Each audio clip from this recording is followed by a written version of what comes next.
ഞാൻ ഒരുപാട് നേരം ഫോണിൽ ഗെയിം കളിക്കുന്ന കാരണം ഫോണിന്റെ ചാർജ് കഴിഞ്ഞ് കുത്തിക്കാൻ പോയിരുന്നു ഞാൻ. അങ്ങനെ ഫോൺ ചാർജിങ് കേബിൾ കുത്തി ചാർജ് കഴിഞ്ഞിട്ട് ഫോണിന്റെ ചാർജറിന്റെ മേലെ വെച്ചപ്പോഴാണ് ഈ കാര്യം ഞാൻ ആലോചിക്കുന്നത്. നമ്മളെ ഒട്ടുമിക്ക ആൾക്കാരും ഫോൺ ചാർജ് ചെയ്യാൻ വെക്കുന്നത് ഇതുപോലെയൊക്കെ ആയിരിക്കും. പക്ഷെ എങ്ങാനും നമ്മുടെ കൈ തട്ടി ഫോൺ നിലത്ത് വീണ് കഴിഞ്ഞാൽ നമ്മുടെ ഫോണിന്റെ പരിപാടി തീരും. ഈ പ്രശ്നം പരിഹരിക്കാനായിട്ട് എന്തെങ്കിലും പ്രൊഡക്റ്റ് ആമസോണിൽ നോക്കിയപ്പോഴാണ് ഈ ഒരു പ്രൊഡക്റ്റ് ഞാൻ മീഷോയിൽ കാണുന്നത്. ചിലപ്പോൾ പ്രൊഡക്റ്റ് നമ്മൾ ഓർഡർ ചെയ്തിട്ടുണ്ട്. സോ എടുത്തിട്ട് വരാം. നമ്മൾ മീഷോ ഈ പ്രൊഡക്റ്റ് എടുത്തിട്ടുണ്ട്. സോ ഇതാണ് നമ്മുടെ ഐറ്റം എന്ന് പറയുന്നത്.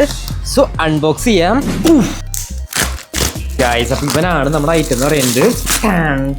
വീഡിയോ ലൈക്ക് ചെയ്യാൻ മറക്കല്ലേട്ടാ. ഈ പ്രൊഡക്റ്റിന്റെ പ്രത്യേകത എന്ന് വെച്ചിട്ടുണ്ടെങ്കിൽ ഫോൺ ചാർജ് ചെയ്യുന്ന സ്ഥലത്ത് ചിലപ്പോൾ നമുക്ക് വേറെ സ്പേസ് ഒന്നും ഉണ്ടാവില്ല ഫോൺ വെക്കാനായിട്ട്. പ്രൊഡക്റ്റ് കണ്ടോ ഇതുപോലെ നിർത്തി വയ്ക്കാൻ പറ്റും. അതിനുശേഷം നമ്മുടെ ചാർജർ കുത്തുന്ന ആ ഒരു പോർട്ടിലേക്ക് നമുക്ക് ഈ ഐറ്റം കുത്തി വയ്ക്കാൻ പറ്റുന്നതാണ്. അതിനുശേഷം നമ്മുടെ ചാർജ് ഇതുവഴി കുത്തുമ്പോൾ നമുക്ക് ഫോൺ ചാർജ് ചെയ്യാം. അതിന്റെ ഫോൺ ഇതിന്റെ മേലെ വെക്കാൻ പറ്റുന്നതാണ്. ഗൈസ് അപ്പൊ ഈ കാണുന്ന പോയിന്റിലേക്ക് നമ്മുടെ ഈ ഐറ്റം ഇതേപോലെ ഇങ്ങനെ കുത്തി വയ്ക്കുക. അതിനുശേഷം നമ്മുടെ ചാർജർ എടുത്തിട്ട് ഇതുപോലെ കണക്ട് ചെയ്ത് കൊടുക്കുക. അതിനുശേഷം നമ്മുടെ ഫോൺ ഇതുപോലെ ചാർജ് ചെയ്യുക ജസ്റ്റ്.